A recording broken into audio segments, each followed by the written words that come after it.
Welcome to another edition of Yorkton Stories. Twice a month, we take a look at Yorkton's past and present through the eyes of people who have been there, who remember, or who were or are personally involved. Our aim is to tell stories you might have heard something about at some time from someone, or which may be brand new to you. My name is Dick DeRuyck. I am the former co-owner and editor of Yorkton This Week, and have owned and operated other businesses in Yorkton over the past almost 50 years. This podcast is largely a labor of love, and we are grateful for the support of Harvest Meats and Grain Millers Canada, both here in Yorkton, and other supporters who make this podcast possible. Our podcast can be heard on our website, yorktonstories.ca, where you will also find photos, links, and other information associated with each podcast where available. In many cases, you can not only hear the stories, you can also see and read information about the podcast topics. This podcast looks at the City of Yorkton's archives and heritage properties, the preservation of our history from the early days, and the role of the city in them.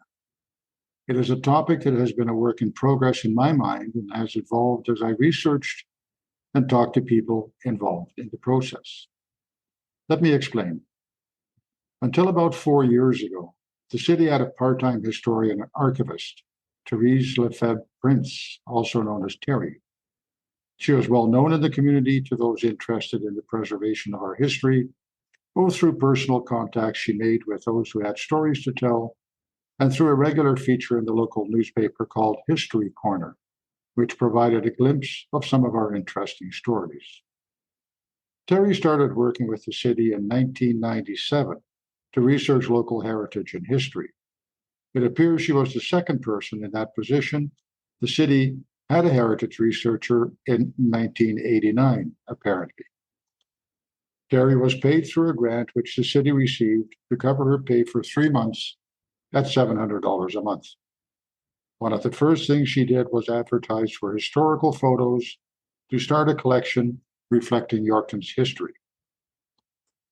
After the 3 months were up, Terry continued to work for the city in that capacity. Her annual report of 2001 notes the following projects that were undertaken that year, fairly typical of the work she did. The cemetery tour. Wooden signs were made by the City Parks Department for the grave sites of local pioneers, and about 350 copies of the cemetery walking tour book were sold that year. The Howard Jackson photo collection. Work was started with the public library to house the photo collection of former longtime city clerk Howard Jackson. Heritage Day was celebrated in February that year with a display of archival material at the Parkland Mall. Photo collections were a major project, not just Howard Jackson's. Terry notes that, quote, "This has been a year where donations came in boxes rather than envelopes," end of quote. Photos were received from Norm Roebuck, Margaret Bloomert, Alice Park, and the city of Yorkton. The collections were examined and indexed. A lot of research was done because not all photos came with details of date, names, and places. Included, however, were some very valuable items uncovered in City Hall, including a registry of early burials and a map book of the city in 1923. Terry completed a history of the Yorkton Public Library, which involved a lot of research because no early records existed. The information was intended to be part of a book on the history of libraries in the province, published by the Saskatchewan Libraries Trustees Association. Municipal heritage properties were looked at, specifically the Yorkton Flour Mill and the Dulwich Farmstead on the west side of what is now the Ecological Preserve west of the Gallagher Centre. The Balmoral Hotel and the Bronfman history in Yorkton were researched, and the report noted that there is enough material to write a small book should grants be available, a book which could be a project for the city's 75th anniversary in 2003. And it was. The Whiskey Man was published that year.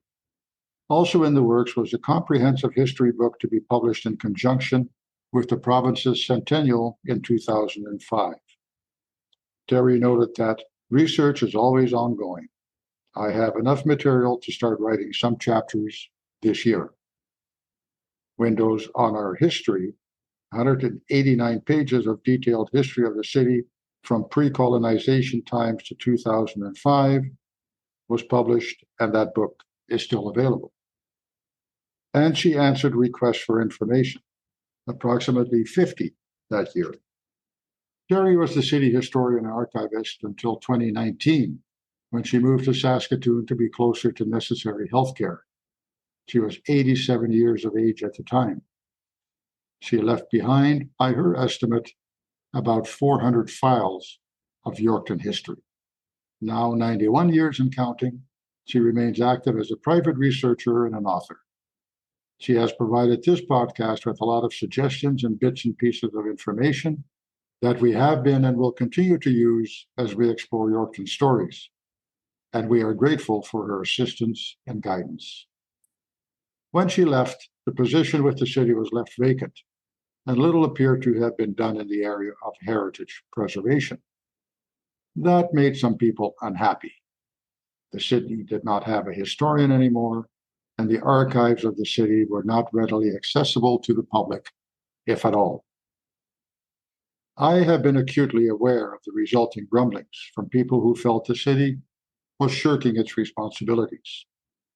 Consequently, when I started this podcast back in May, city heritage and historical preservation was on my list of things to look into.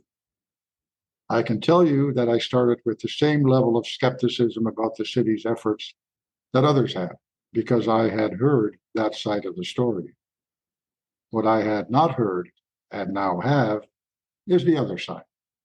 There are always two sides to every story, and the job of a chronicler like Yorkton Stories is to hear and present both. And so this podcast. We will look at what the city has done and is doing in the area of heritage and historical information preservation and why things are the way they are. I had a long discussion with Lisa Washington, who has the title of Manager of Community, Culture, and Heritage with the Recreation and Community Services Department of the City of Yorkton. Spoiler alert. Towards the end of our conversation, I floated an idea that had been fermenting in my mind, an idea that takes a different look at who should be responsible for what, who should do what, and who should be involved in the preservation of Yorkton's history. More about that when we get there. In the meantime, let's see what the present situation is when it comes to the city archives and the preservation of our history. The city has archives and has had archives for a lot of years. I'm familiar with that. The city has declared municipal heritage properties which have historical value. What does the city see as its role and its responsibility in preserving heritage, whether it's archival material or whether it's buildings? I know cities have policies on just about everything, and I'm guessing that maybe there must be a policy about that as well. There's several policies that the City of Yorkton has when it comes to our heritage assets, and one is for sure the archives that we have. The archives that we do have, they're records of historical significance to the City of Yorkton. It includes public documents created by governments ranging from the territorial period to modern day, as well as records from private citizens, businesses, and institutions. We're committed to the preservation and promotion of our unique written and pictorial heritage. We have one person who's responsible for accessing that information, our culture and heritage specialist. With the municipal heritage buildings that we have, there's another policy regarding that piece, and it is to preserve the heritage value, protects the property that reflects certain periods of time that are important to our community. We can recognize and protect, conserve that heritage, those historic places. It adds to how Yorkton is different from other communities. Most Yorkton citizens wouldn't go looking for, records from the Northwest Territories government, or the territory of Assiniboia or wherever. Mhm. but people are always interested in photos, pictures. From what I've seen in various publications, you have, I think, at least 4 photo collections that have been given to the city: McLaren, Norm Roebuck, Ostman collection. And of course, the one that's probably most famous would be the Howard Jackson collection. Yes. I happen to have known Howard when I first came to Yorkton. He had retired at that time already as the city clerk, but he was still, visible in the community. And me being in the newspaper business at the time, the Howard Jackson collection was probably one of the prime sources of historical photographs. Is there anything else that the public would be interested in, or are most of them what many of us would consider, pretty dry historical records that somebody needs to keep, but who would look at them? I guess it depends, because both you and I like that type of historical piece of it. Mhm. We find value in it. I guess it depends what a person's looking for. We've had inquiries from people because they've either have noticed a building and want more information, or they're in the process of purchasing it, or they even grew up in a building, a house usually, and want a little bit more information. Sometimes people want a property search, and that goes through the realtor. We never are really sure what would be of significance to a person, and that's where we are the keepers for all the residents. And I can't put my filter on it. Yeah, We yeah. have to ensure that there's a broad collection. The photo collections, some of it is online. The Howard Jackson collection, I believe, is that the only one that is online at the present time? To the best of my knowledge, and I say this because prior to my starting with the city in 2010, our collection was being cataloged into a database that was specifically developed for the city of Yorkton. And then after 2010, I was able to get funding to have the Jackson collection scanned and uploaded to Memory Sask. So that was a specific project that I had to receive grant funding for, because it can be quite onerous with respect to the tagging, the very specific guidelines. Once a person understands the guidelines and the particulars for uploading to Memory Sask, it's an archive database for the province, then it becomes easier. But we needed to find outside funding in order to hire a person to do that. And it was very specific for the Jackson collection. And we haven't had the capacity since the Jackson collection was uploaded to actually go back and get other collections uploaded to Memory Sask, unfortunately. And as I recall, when I was on it, you basically search for Yorkton, and anything related to Yorkton comes up. And the Jackson photos are definitely there.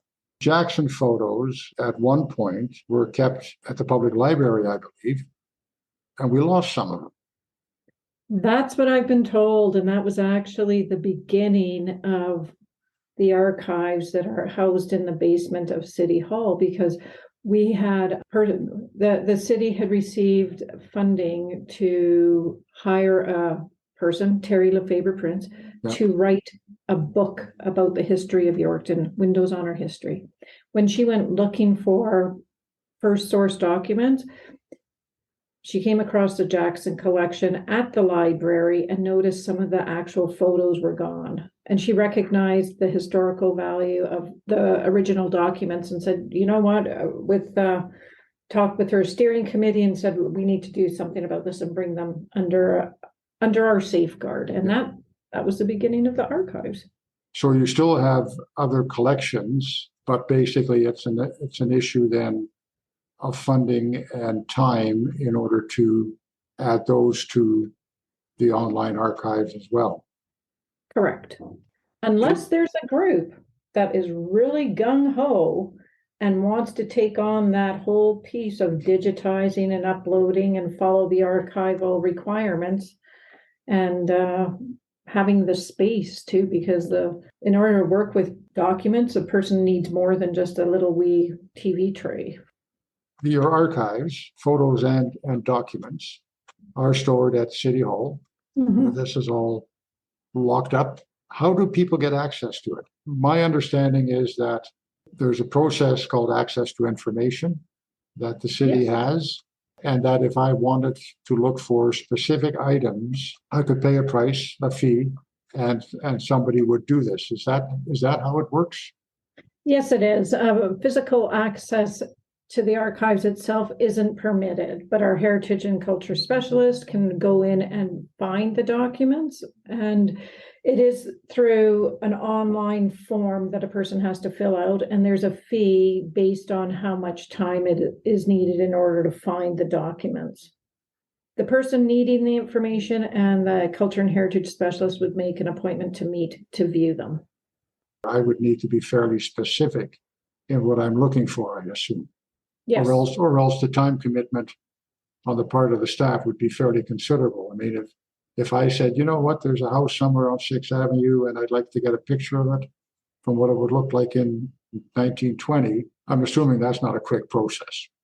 That isn't a quick process by any means, depending on, and some of the information too, we don't have. We have file folders that on quite a few of the properties, and it might have a write-up, a description of it. And this is also where I refer people back to the public library, because they have Henderson directories that are a source of really good information that a lot of times researchers just don't know the really good information that's available at the library.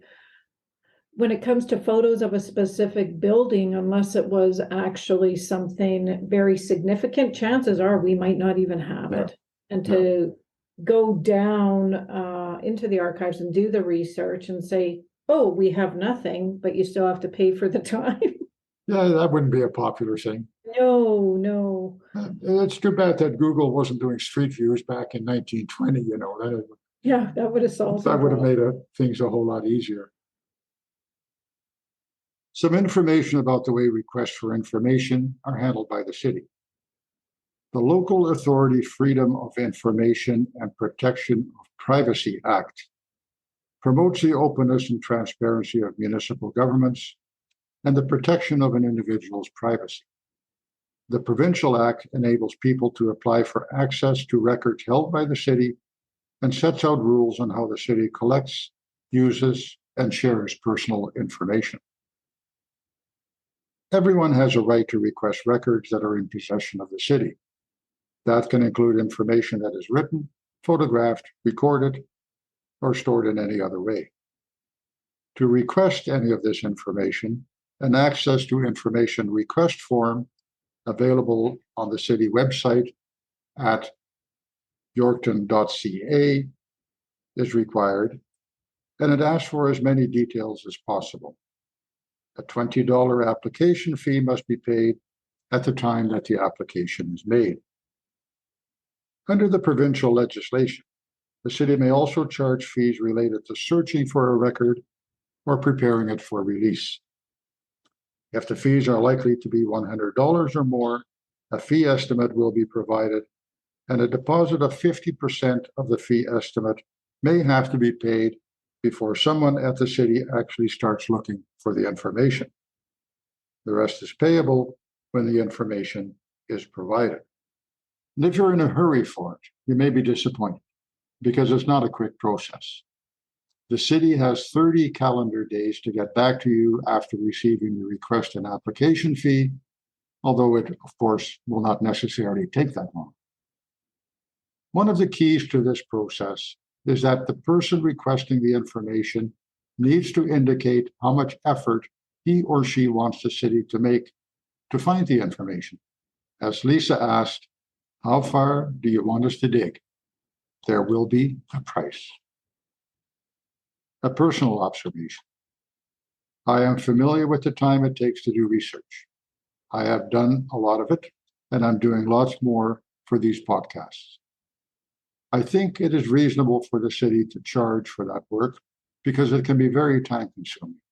The problem, of course, is this.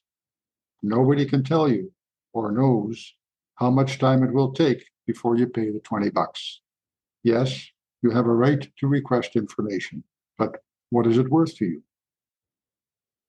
Sometimes when doing research, we're surprised, pleasantly surprised, For instance, the city has an extensive audio collection, recordings that were done around the year 2000, with all sorts of residents telling their stories and impressions of their lives and careers in Yorkton around that time.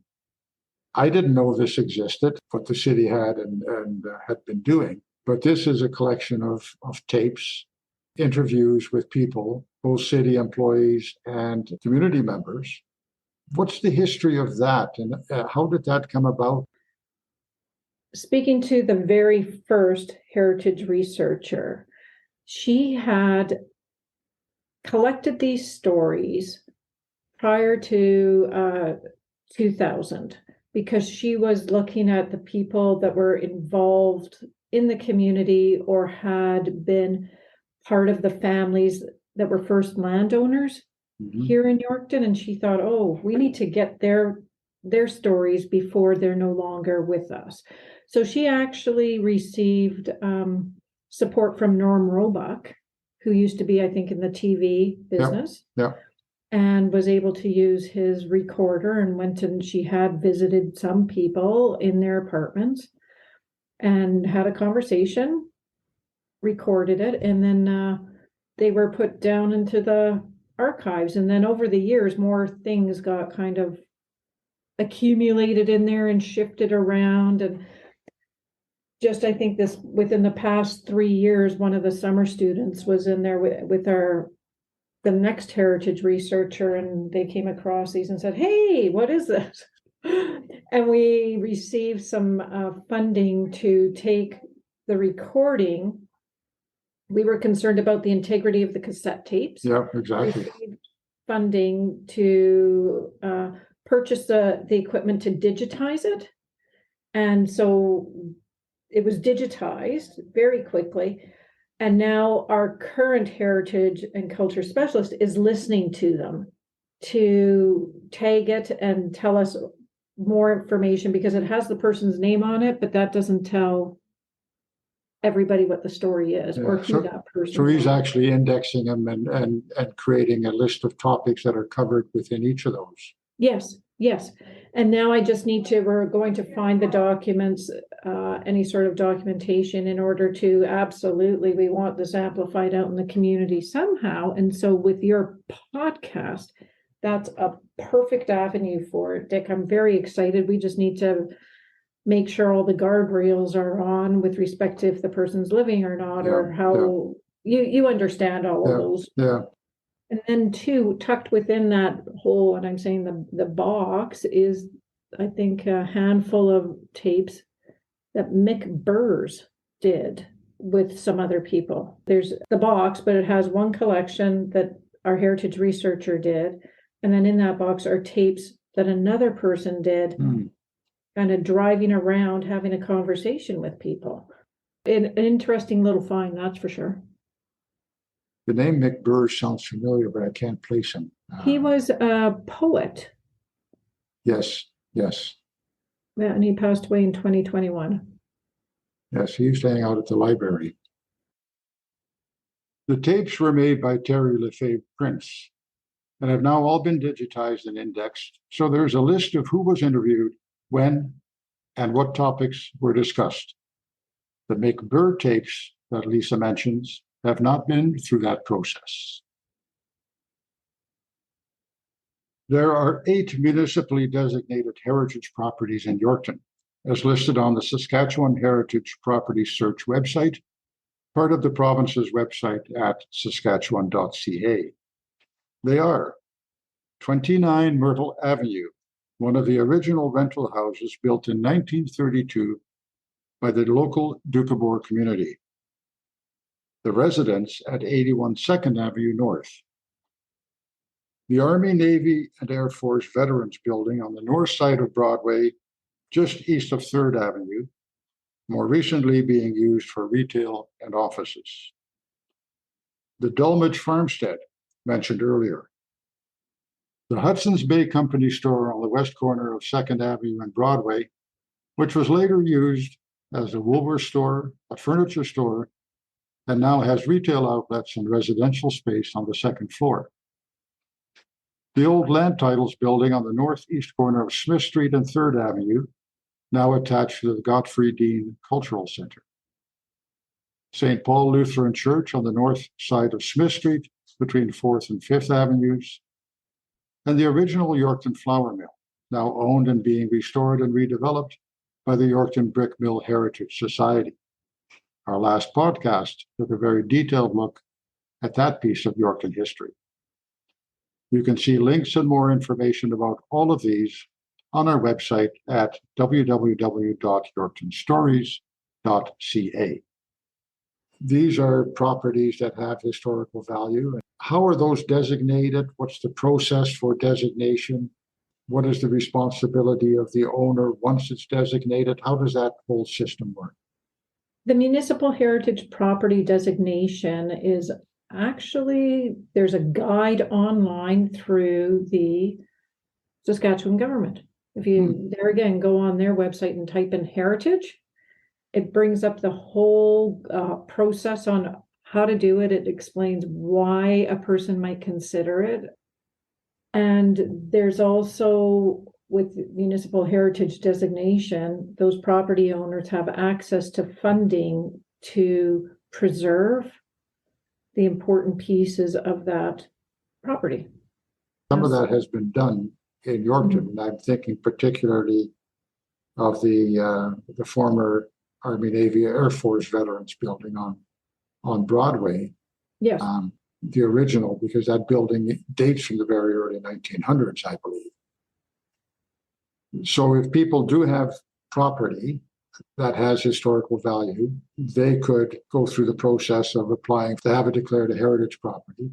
As I understand it, it's not as if you're going to get tax relief or all sorts of good things. It's basically a recognition that this is property that and has been around for a long time in most cases.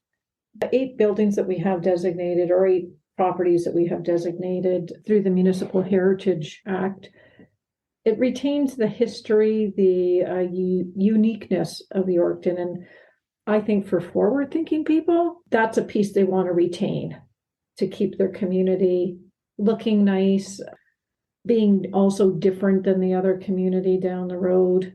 It adds a different type of value to Yorkton, having the municipally designated buildings, municipal heritage buildings.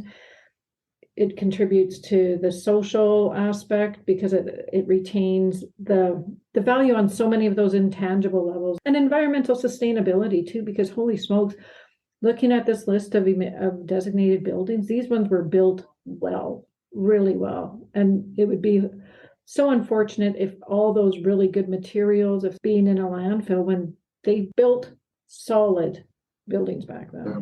There's also, I understand, federally designated heritage property. Mm-hmm. I guess the two that people might be most familiar with because they're on main streets is the courthouse, which I believe is provincially designated. Correct. That's on Darlington. On Darlington. And the armories on corner First and Smith, I believe, is federally designated. It was built back in the late 1930s prior to World War II. Mm-hmm. And certainly from the outside, that looks like a pretty solid building. Oh, it is. And both those properties, if a person ever gets to go in and see the inside, there's such a wow factor. Very grand is the only term I can think of. Yeah. I believe at one time, either the city or tourism or together developed a walking tour of heritage properties in the city, because they're all kind of around the center of the original city. Mm-hmm. And it gave people the opportunity to kind of, walk, and it had a description of each of them. So even if you can't go inside because it might be a private home, you could stand on the sidewalk and see it and read about it. Yeah. And then there's a really cool, I thought a very innovative tour called Broadway and Back that a summer student did. Yes. And if a person goes with their phone and walks the route, they get 3 moments in time. I thought it was so interesting. Hire a young person to do something with heritage and history. They do something. It's a video, and I think it's on the city website. It is. And people can walk up and down Broadway, and it points out the older buildings and what their history is. And it starts back what used to be called the Parker Quine Building, because that was on that block. There were several implement dealerships. Oh, right. Was that the Massey building? And that was the Massey Building, is what is now where Baker Tilly is, and they've renamed it. And it takes off from there, crosses the tracks, goes east on Broadway, and then comes back, I believe, on the other side of the street.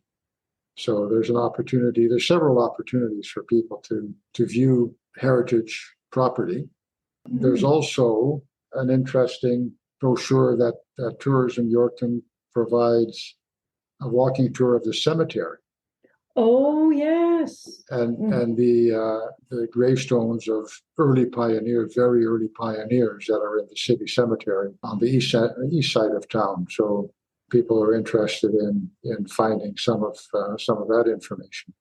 You had, I know from my days on city council, there was one of the commissions that we used to have was dealt with municipal heritage.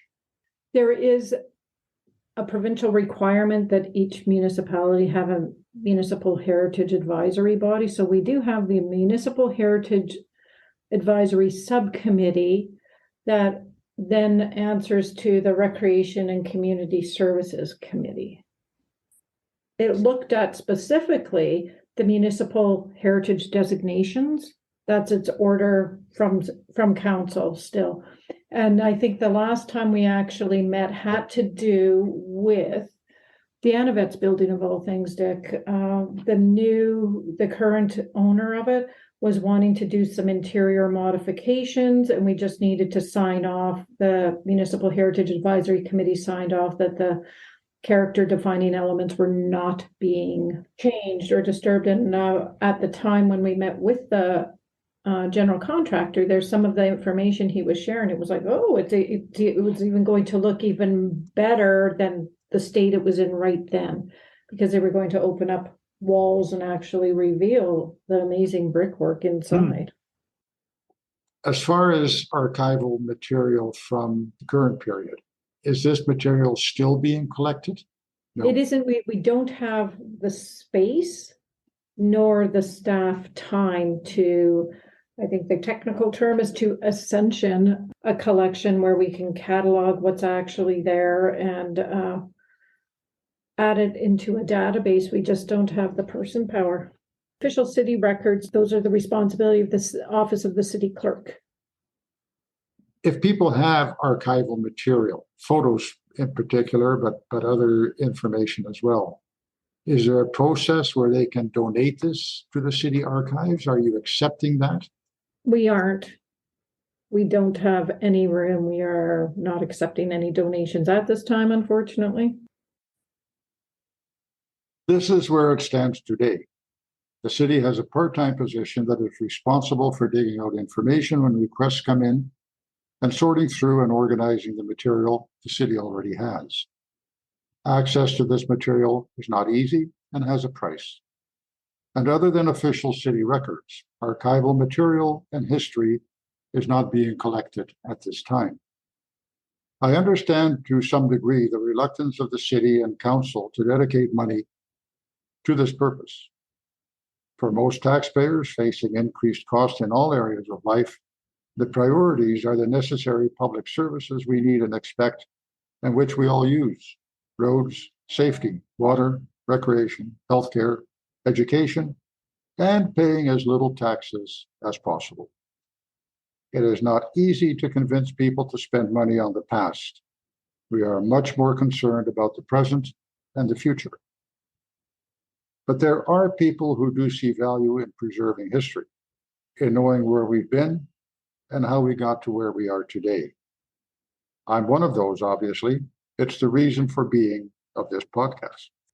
Which brought me to the question, as I was doing the research and talking to people, whose responsibility is it to preserve our history? Is it only the municipalities? Or does the community have a role and responsibility? As for the city's official records, necessary but dull and uninteresting to most of us, yes, those are the city's responsibility. But what about everything else related to the social, business, organizational, political, sporting, and other aspects of life in Yorkton, past and present? Should the city be responsible for the photo collections it has and which will continue to be created in the future? Should the city be responsible for the histories of clubs and organizations and sports teams in Yorkton, past and present? Should the city be responsible for preserving details of community and provincial and regional and national events of all sorts that have taken place here? Would there be an opportunity for some group, and I have no idea who it might be, to start receiving this, digitizing it? Does the city have kind of a view of how this would unfold going forward? What makes sense for our department, following a model that I've seen in other communities where an organization, a community-based organization of people that enjoy history, enjoy heritage, that they operate the community archives. I've seen models where it might be within a municipal building of some sort, but it's staffed by volunteers, meaning that they're the ones that answer questions about if people are looking for information. It's like historical societies and in other communities, their volunteers manage the community archives. Yeah, and so it's lots of different people involved. They retain the information themselves. It's collective history in people's minds. Plus, they do the scanning, they do the uploading. As an incorporated nonprofit, have access to funding that even as a municipality we would not, because we're an order of government. So there's different models out there, and in my mind, that would be one that makes sense. Would we then have two, or would the city be willing to contribute its archival material so that it's all in one place? To me, that would make sense, that it had participation both of community members and organizations as well as the city. But that's a topic that would have to be addressed at the time when something like this exists, if it comes about. Then the beauty with that, having the community involved, is also then different community groups that truly believe that their minutes from whenever they started, the photos they have, then it's not just, it'd be the community saying whether they value that or not. So this is the question. Is there interest in, and are there people willing to set up a community archive? Is there an organization, or can one be set up to spearhead this and explore what can be done? Ideally, it would be an organization so that it is ongoing, because people come and go. Historical information of all types would be digitized and put online so everyone has access, regardless of where they are. I had thought that hard copies would not be retained, but apparently serious researchers need to go back to the roots. And that means looking at the originals, not images of the originals. Appropriate storage space would therefore still be a requirement. MemorySask.ca is an obvious place to store photographs. Some are already there, as we mentioned. Websites are not complicated or expensive to maintain once the upfront cost of building it is covered.